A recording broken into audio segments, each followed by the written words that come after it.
രാത്രിത്തെ കളി നമുക്കൊന്നും പറയാൻ പറ്റത്തില്ല. കാര്യം എന്ന് പറഞ്ഞാൽ രണ്ട് ടീമും ഒരേപോലെ നിൽക്കുന്നവരാണ്. എന്തായാലും മെസ്സിക്ക് ചാൻസ് ഉണ്ട്. മെസ്സിക്ക് ഗോൾഡൻ ബൂട്ട് മേടിക്കണ്ടേ. ഇനിയിപ്പോൾ മെസ്സിയുടെ കഴിവാണോ ഇവിടുത്തെ മക്കളുടെ പ്രാർത്ഥനയാണോ എന്നൊന്നും അറിയാൻ വയ്യ. ആ ഗ്രൗണ്ട് മൊത്തം പ്രാർത്ഥനയല്ലേ മെസ്സിക്ക് വേണ്ടി. ഇവിടെ എല്ലാം മെസ്സി ഫാൻസ് തന്നെ കൂടുതൽ.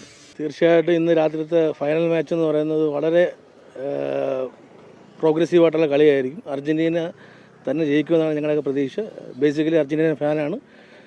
ഇന്ന് രാത്രി ഇവിടെ ലൈവ് മാച്ചുണ്ട്. തങ്കശ്ശേരി ബീച്ചിൽ നമ്മൾ ലൈവ് മാച്ച് പ്രൊജക്റ്റ് വഴി കാണിക്കുന്നുണ്ട്. എല്ലാവരും വരണം. തീർച്ചയായിട്ടും ഇന്ന് രാത്രി അർജൻറ്റീനയുടെ ദിവസമായിട്ട് ഞങ്ങൾ കരുതുന്നു. ശക്തമായ എതിരാളികളാണ്. ഇതുവരെയും കളിച്ച കളിയൊന്നും അവരും തോറ്റിട്ടില്ല. അതുപോലെ തന്നെ അർജൻറ്റീനയും തീർച്ചയായിട്ടും നല്ല ശക്തമായ പോരാട്ടമായിരിക്കും. അർജൻറ്റീന ഫാൻ എന്ന നിലയിൽ അർജൻറ്റീന ജയിക്കണമെന്നാണ് ആഗ്രഹം. സ്പെയിനും നല്ല കളിക്കാരാണ്. അവരും രണ്ടാം സ്ഥാനത്ത് എത്തട്ടെ എന്ന് പ്രാർത്ഥിക്കുന്നു. തീർച്ചയായിട്ടും ഗോൾഡൻ ബൂട്ട് നമ്മൾ ഉറപ്പിച്ചു കഴിഞ്ഞു. കാരണം 8 ഗോളായി, ഇനി 4 അസിസ്റ്റുണ്ട്. അത് തന്നെയാണ് ഏറ്റവും വലിയ മുതൽക്കൂട്ട്. തീർച്ചയായിട്ടും ഇനി ഈ ഒരു ഫൈനലിൽ 2 ഗോളും കൂടെ അടിച്ചു കഴിഞ്ഞാൽ ഗോൾഡൻ ബൂട്ട് തീർച്ചയായിട്ടും മെസ്സിക്കായിരിക്കും എന്ന് വിചാരിക്കുന്നു. എന്താവും കളി രാത്രി? മെസ്സി. ഇന്ന് ഞങ്ങൾ വേൾഡ് കപ്പ് അടിക്കും. എൻ്റെ ഇഷ്ടതാരം മെസ്സി.